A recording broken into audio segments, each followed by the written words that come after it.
No, excited to be joined by a very special guest. It is Cole Cubelic. Cole, settle a debate. Is the Ironball a national rivalry?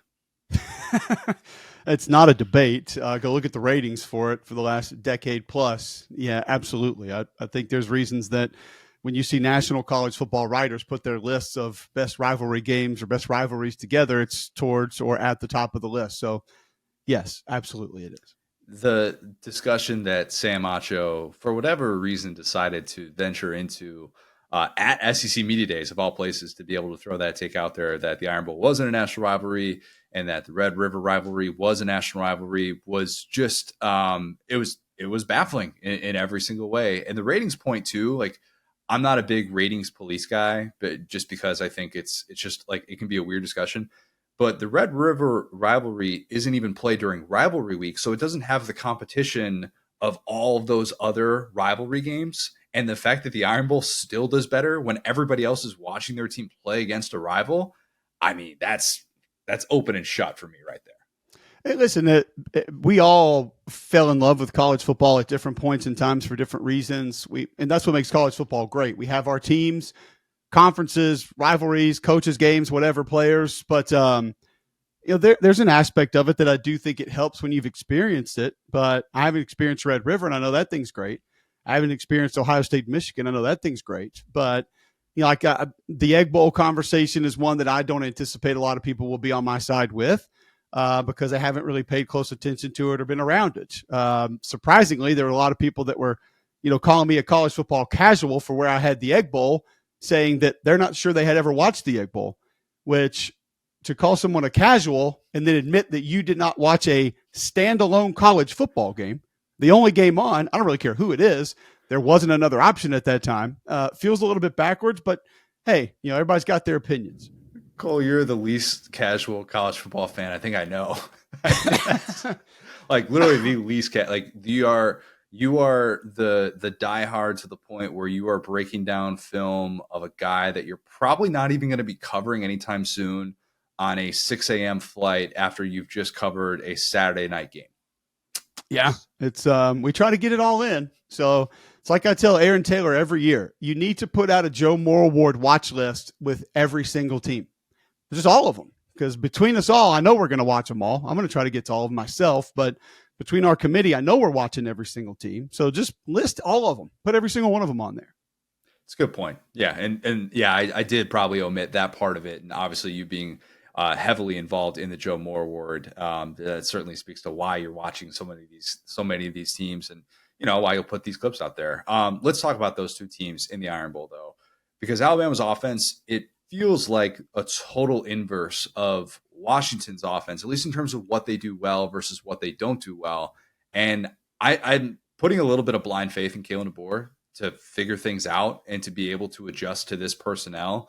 What's your confidence level in Alabama's offense? It's pretty high. And I don't think your faith is blind at all, Connor, because he's proven, whether it has been with a Michael Penix, a guy that not a lot of people wanted, Jake Haener, a guy that not a lot of people had heard of, he's been able to do more with what a lot of people thought was less at quarterback inside of his offenses. Keep in mind, they go get Dylan Johnson from Mississippi State last year, and he was freaking hammer in that offense when they needed him to be, specifically later against Oregon the second time that they played, later in the season when they probably needed him. So I don't think it's just sort of a fun and gun, push the ball down the field offense. As a matter of fact, the large majority of their passing yards came outside the hash last year. So that's why I wasn't really worried about it when Gruff didn't come. Grubb and Huff. I call them Gruff because they were together. When Grubb and Huff didn't come over, I wasn't overly concerned because it's Kalen's offense. I mean, Kalen can run it. Kalen can design it. Kalen can call it if he has to. So he can put all the pieces together. The thing that I would like about it most is you have an elite talent at quarterback, no matter what. If you want to run him 20 times a game, if you want to run him 2 times a game, if you want to throw the ball down the field, if you want to make it an intermediate, quick pass offense, he is an elite talent. There are not a lot of players at that position in college football that can do the things Jalen Milroe can do. I think it's a good group of receivers. With some of the youngsters, it might turn into a great group of receivers. But you've got a good, solid group of running backs. I think an underrated, undervalued, underdiscussed group of tight ends that can help you in a lot of different ways. In the middle of your offensive line should be great. So I think there's a lot of different ways they might be able to manage it this year and go out and be successful. But the key to that is going to be a quarterback that we know has the ability to take over games and go win a game by himself. Now, he doesn't need to play that style of ball, but they need to figure out exactly who's going to be the one that they can rely on, either on the perimeter or out of the backfield, whatever that is, and they kind of design it that way and go with it. So I think the offense is going to be fine. I think it'll probably play at a pretty high level for the majority of the season. Parker Brailsford, one of those guys that followed Kalen DeBoer from Washington to Alabama, he takes over the center duties. Can he be the difference in Alabama making it to the playoff? Is he worth like a win potentially in the regular season? I don't know if I would go that far just because Tyler Booker, Jaden Roberts are that good. So I might be able to get in there and give you a couple snaps and still be successful just because those guys are incredible. But he is a very good football player. He is technically solid. Fundamentally, he's very sound. He's not very big. He's not very powerful, but you don't always need that at that position, specifically when you have guys like that next to you. Tackle position is one that I think is a little bit more important right now.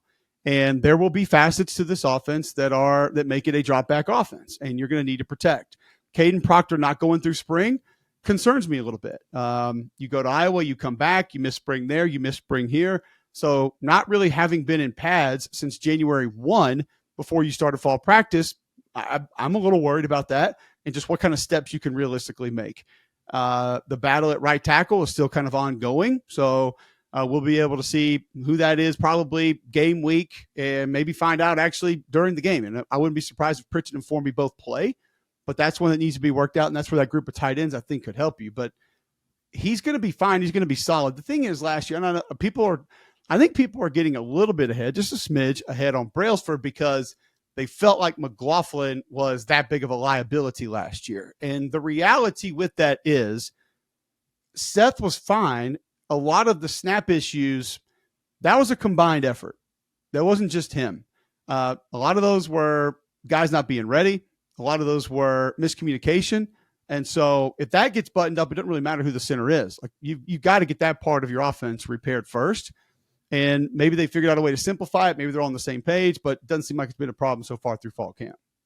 I went from thinking that Auburn had tons and tons of questions, and I still think that they do, but I have slowly talked myself into Auburn going 8-4 and Peyton Thorne being the SEC's most improved player with a full offseason in this offense. Hugh Freeze with more control over the offense. Obviously, everybody's talking about the pass catchers and the improvements there. And I thought the Keandre Lambert-Smith edition post-spring was really important for that group and what they need to be able to stretch the field. Is that a mistake buying into Auburn? Is that just an offseason of listening to Auburn optimism that's maybe gotten the better of me? No. And I actually think that that's kind of the story of the majority of the league right now. Not all of it, but the majority is you could sit around and convince yourself that Oklahoma is going to make the playoff. You could sit around and convince yourself that A&M is going to be knocking on the door of the playoff. You could convince yourself that LSU is going to be in the playoff. And I know from a roster perspective, they're probably a little bit ahead of some of these teams we're talking about. You could convince yourself, some people, I could, that Florida is going to exceed people's expectations by a couple of games. Auburn, same way. I think that there is, Tennessee, I would almost throw into that mix, even though I think they're ahead of that. But this sort of gap between ceiling and floor is maybe collectively bigger than we've seen in a while. We usually know the 2 or 3 teams that are going to be at the top, and we know the 4 or 5 teams are going to be close to the bottom. I think the middle of the league is going to be very intriguing this year because Tennessee could make a massive jump. Missouri could make a massive jump. Ole Miss could make a massive jump. Texas could maybe fall down a little bit. Bama could fall down a little bit. And that's like 3 losses when we talk about that with Alabama. So I don't see Georgia really taking a step backwards. But those teams at the top, I think, could vary a little bit from where people think they can be. Either they're stealing at 10 wins, could maybe go undefeated, or think they're going to win 11, be in the playoff, could win 8 or 9. And I think Auburn's kind of in that similar conversation. It's just their ceiling's not as high because the roster's not as good as a lot of those teams. I think, kind of like what you said about Peyton Thorne, people want to hate on him. People want to say that he's not a good quarterback, whatever it is. Peyton Thorne doesn't have to be Joe Burrow for this team to be good. The separation at the receiver position last year was pathetic. The ability to help the quarterback at that position just was not good. There weren't a lot of guys that were going out making plays that you can make, but maybe some people would say you're not supposed to make or you shouldn't make, but a really good receiver does. They didn't get a lot of those balls. So he didn't have a lot of help. The offensive line was not great at times. And I think people late in the year were able to focus in on the running game. And that's why he kind of got some things going with his legs. Now we know that's capable and that can be possible and that can happen with a little bit of a better offensive line and a totally different receiver room. And one of the mistakes I believe that we make when we talk about this team is, well, what if the receivers aren't that good? Or you can't put that much on these receivers we haven't seen. I think collectively with what you get in Robert Smith, Keandre Lambert-Smith, with what you get in potentially Cam Coleman and Malcolm Simmons and Bryce Kane and a couple of the others, it doesn't have to be A++++. Like it doesn't have to be LSU 2019. If it's B-, that's going to be miles ahead of what it was a year ago. You still have the most proven running back in the SEC and a quarterback that has a ton of college football experience that should be a lot more comfortable, and the design of the offense is not going to be going back and forth. That thing's not going to be on either side of a seesaw. It's going to be on the same side every week because Hugh is essentially taking it back and saying, I'm going to design it. Even if he doesn't call it, it's going to be his offense every week. And it wasn't that last year. So I think bigger concern on the defensive side is, do you have a real disruptor on that side of the football? Can the linebacker stay healthy? And a couple of pieces in the secondary, can the veterans either stay on the field, be healthy, and some of the younger guys really come in and help? So those are some of the things. Like the pass rushers are light outside of Keldrick Falk. Are those guys going to be able to hold up for an entire season? Are they going to be every down players? And if they are, how many games can they be every down players for how many series? Those are some of the things that I have a little bit more concerns about. I think the offense can be okay. I really do. One of the things that I think we're seeing this offseason, we're seeing it with Hugh Freeze, we're seeing it with Sam Pittman, Clark Lee as well, in a different sort of way with kind of being his own defensive coordinator now, is head coaches who kind of sense the urgency and who are getting more involved. And it's not to say that they're automatically taking over primary play calling duties, but like Sam Pittman, you would think throughout his entire time at Arkansas, if you had said like, all right, what's your role going to be day to day? It's, I'm going to be heavily involved in the offensive line. I'm going to be really hands-on with it. And we're going to have an offensive play caller. To now just be getting there going into what, is obviously a pivotal season for him. It is strange that it took getting to that low for him to realize, I need to get back to being hands-on with the offensive line. You've been in those rooms. How much does that stuff matter when a head coach with his pedigree in that area is willing to say like, all right, I got to be more hands-on. Otherwise this unit, like, we're just not going to get any better. It's just really difficult for coaches to be that involved all the time now. I remember when Coach O was at LSU, he would go down to individual with the defensive line and he would take them through 2-3 periods of practice. All these guys want to do that. I mean, it's what they are at their core. They're teachers, and whatever position they started with, side of the ball they started with, they want to be involved in that. It's just, there are a lot of things pulling you a lot of different directions. And if you're having to deal with boosters or donors or NIL or portal, and you don't get to spend the time in preparation for maybe a game plan that you want to, you're not going to go step in front of your offensive line coach and say all of a sudden, I'm the guy that's going to come down and tell these guys how to manage this front or do this, because you haven't really been there. I also think now too, Connor, it's not just about all the other things that are happening. Think about the coaching turnover that we're having. A lot of these coaches want their assistants to be happy. They want them to want to stay, because that staff continuity is tough to maintain in this day and age. So you go down there and start throwing elbows and getting people out of the way and saying, let me show you this. They're not going to want to be your position coach for long. They're going to try to find another job and try to get out of there. So I think there's a lot of really powers at work that pull these guys away from maybe inherently what they're best at, what they came up doing, how they cut their teeth. I mean, we talk about this a lot, like a guy like Hugh Freeze or Gus Malzahn. Why would you ever give up play calling? That's why you got to where you are. You weren't the CEO of a Fortune 500 company, and then you came to coach Auburn football, or you weren't the CEO of a Fortune 500 company and became Tennessee's head coach. So now you can just lead anybody to do anything. You call plays. That's what you do. So go do that. But there's always going to be people that want you to answer the phone, come sit down in a meeting, go talk to somebody, go see somebody.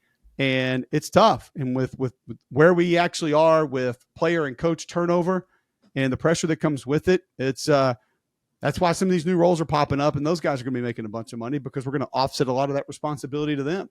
Yeah, and I always kind of laugh when I see the fake like co-defensive coordinator duties. It's like, that's very clearly a head coach that's trying to make one of his assistants happy, and they're not. 100%. Like put another title on it and give him more money. Yeah. Bobby Bowden was the king of this.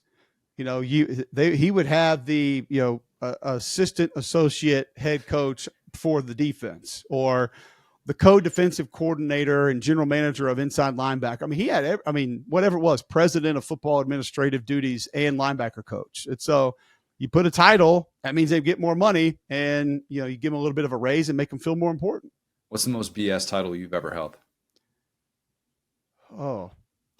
Probably salesman with a packaging company, because I had no idea what I was doing. And even though I knew sales, I didn't know that. So I probably shouldn't even have gotten that put by my name at all. So, yeah.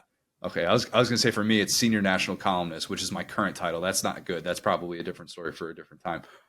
Yeah, look, I think why are there never freshman, sophomore, and junior national columnists? Junior columnist sounds, or redshirt freshman columnists. Like, why does everyone moves right to senior, and then they want to be there, not knowing that you graduate at some point, right? I mean, I guess writers get COVID too. True. And they can go for extra years. True. Yeah. Look, I was given that title like 6 or 7 years ago by one of my former bosses, Christopher Smith. And I would get on the air with people and be like, "Oh, I thought you were like 45 or something." It's like, "No, I'm 25. I just have the title of a 45-year-old. It makes no sense." And I've just stuck with it. It's kind of a joke at this point. The other good part about that for me is I haven't held many titles, period. So that's not a real hard question for me to answer, because there haven't been a lot of people that have, given me a title to be important enough to go do anything. That's fair. Look, I think you're worthy of any title you get, in my opinion.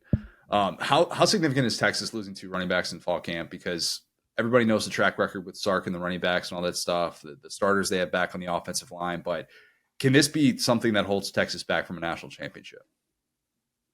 Yeah, absolutely. And once again, let's go a step further, because it's not just, okay, you lose a running back, you lose 2 running backs, or your first and second running back. What is that now going to force you to be? Does that mean Quinn Ewers has to have 4 or 5 extra carries a game from a design standpoint? Keep in mind, too, how a lot of times we rotate running backs. You have your best pass protector. You have your best pass catcher. You have your short yardage backs. You have your 4-minute backs. So now, do you have to alter how backs rotate? Do you have to alter the amount of carries that different guys get earlier in the season?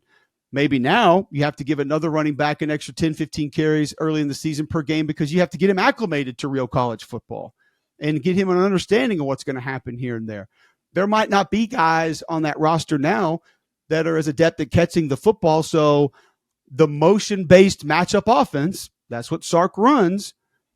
Can it be as motion-based? And are you going to be able to move your pieces around and have enough versatility to get the matchups that you want, that you've always been a genius at creating? So it's easy to sit back and say, oh, running backs are a dime a dozen, and it's a position that's lost its value, and they don't have to go ground and pound and play that way. But it's everything else that comes with it and what it forces you to be in other ways. It's no different than when you lose your number one receiver, defenses change how they cover you. All of a sudden, that safety attention's not going that way. The middle of the field's not as open as it once would be. We can be more pressure happy.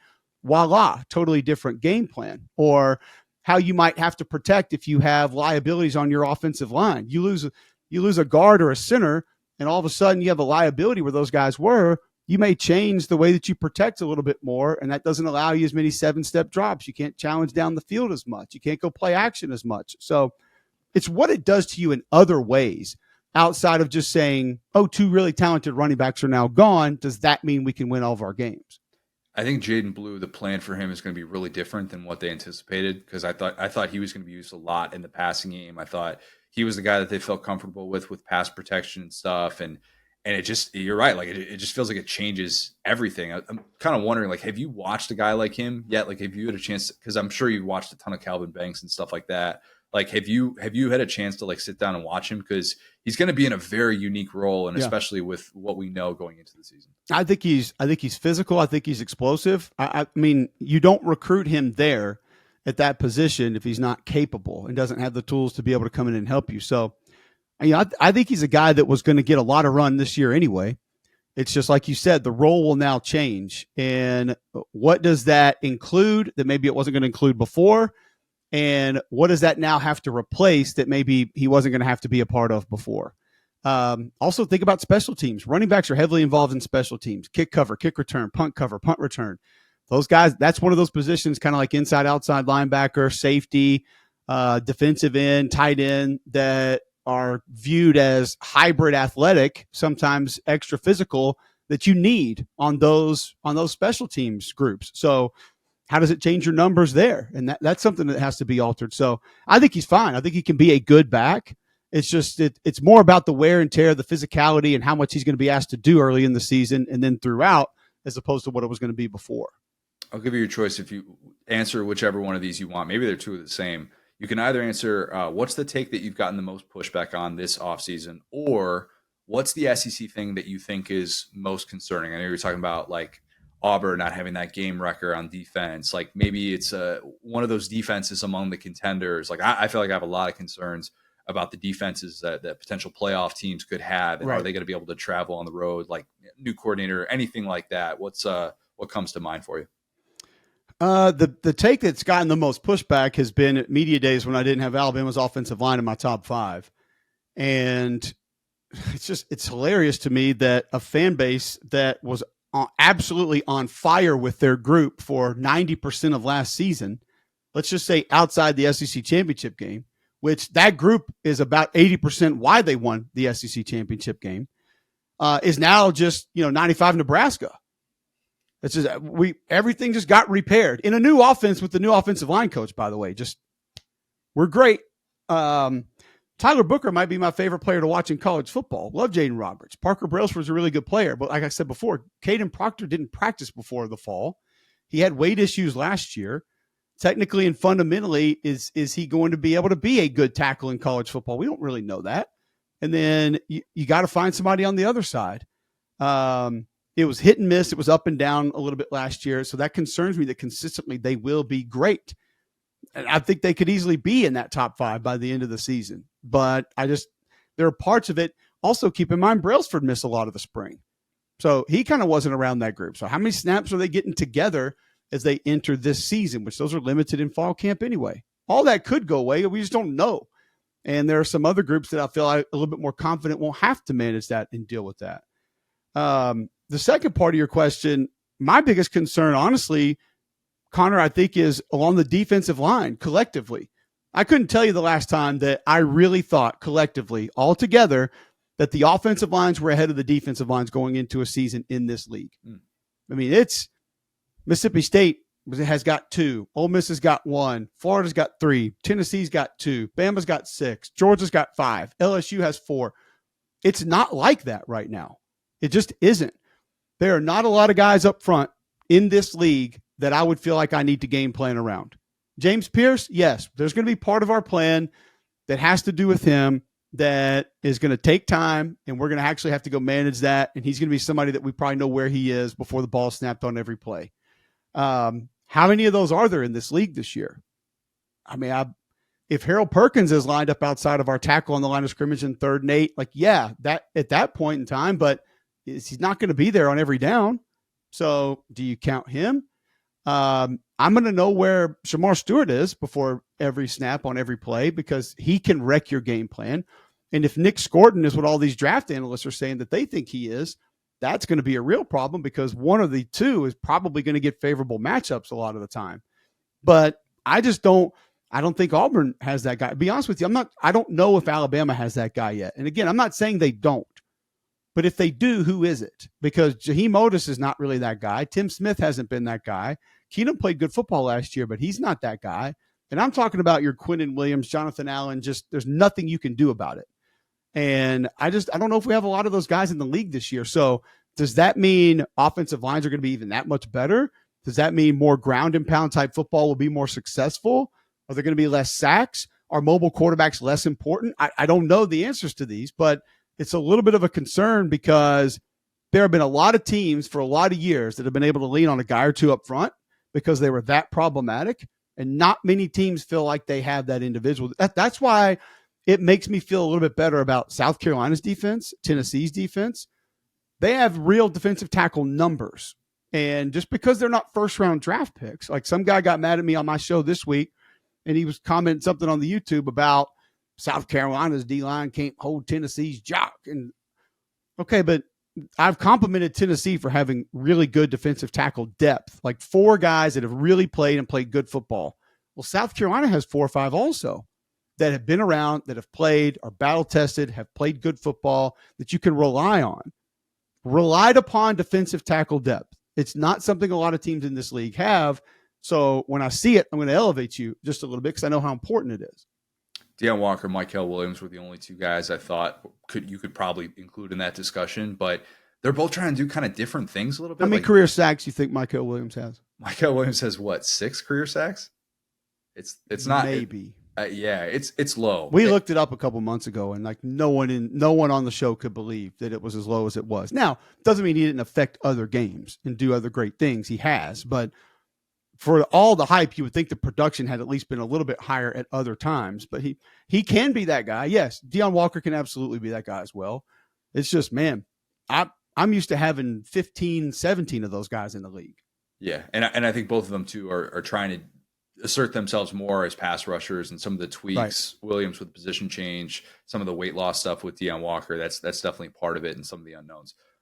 Speaking of Kentucky, we'll close with this one. You're going to be on the call first week, your week 1 game, Southern Miss, Kentucky, SEC Saturday night. What are you looking to see with this new Kentucky offense, a group that I'm sure you probably haven't talked about a whole lot this offseason? We actually McElroy and I spent some time this morning talking about them because we were talking about impact transfers, which I think is a fascinating discussion because it's easy, 1, to just say quarterbacks. That's where a lot of people are going to go. And then 2, I think it's easy to go to guys that are going to put up numbers. So if you're just talking first-year guys that are coming in, like for me, Juice Wells. Okay, if he's healthy, he's putting up good numbers. He just is. He's Rocket Sanders. If he's healthy, he's going to have the ball in his hands a lot at South Carolina. But it's those other guys that may not stuff the stat books that could impact some things. Kentucky is, Chip Trainum's got the busted up hand. Is that going to affect him early? I don't really know, but I want to see how he looks. I want to see Bush Hamden's offense. I want to see most importantly, and this is where I get sideways with some people because I think you can learn things from spring games. A lot of people will tell you, you don't ever get nothing. Well, take the Mississippi State spring game that we worked. I came away very impressed and feeling really good about some things because I wanted to see Blake Shapen operate the offense. What does that mean?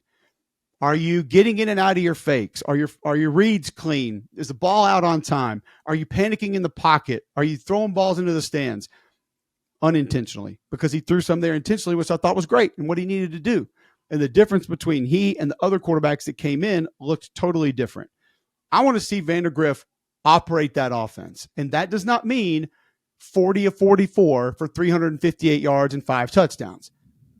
It could be 12 of 16 for 192 yards and a touchdown. But yet you were good on third down. You weren't in a lot of third and longs, threw the ball away when you needed to, didn't panic in the pocket, ball got out on time, catchable footballs to the receivers. That's the kind of things that I want to see. Dumas Johnson, in that defense, I'm really interested to see because I think we're not talking enough about how great of a player at times he has been in this league. He can be a dynamo at linebacker, and he'll have good protection up front. Kentucky's another one of those teams that has maybe a little more D-tackle depth than people are giving them credit for. With Weaver back on the edge, veteran-laced secondary, I want to see the operation of the offense, exactly what the offense looks like, and then I want to see how disruptive that front is and sort of how they play with really 2 good linebackers right behind them and a group of DBs that should know where to be at almost all times. So that's a team, and you kind of mentioned it. I hadn't talked a lot about them, but that's another one of those teams that we should have mentioned earlier with the Auburns and the Tennessees and the Missouris. Even though their ceiling might not be as high, there are paths for Kentucky to have a season much better than what a lot of people are imagining. Yeah, the Matt Jones clip that went semi-viral in college football circles where he's sitting there and he's like explaining the path for Kentucky to go 9-3 and to be able to make the playoff. You could. Problem is Matt's been doing that for 18 years now, right? So maybe 28 years now. He's been right twice. So. But he's right this year for sure. I mean, there is an opportunity for them to put together a pretty good season. There's no doubt. Yeah, it is kind of fun that a lot of teams can do that, and a lot of teams in the SEC specifically can have some of that hopium, if you will, optimism, whatever the case may be, at least be talking about getting into the playoff instead of, maybe we can make a run, get to a New Year's Six Bowl or something like that. It definitely changed the conversation. Cole, this has been great. Safe travels with everywhere you're going to be going this season. We'll, I'm sure, catch up at some point midseason. We'd love to. I always appreciate you having me on. Great conversation, man.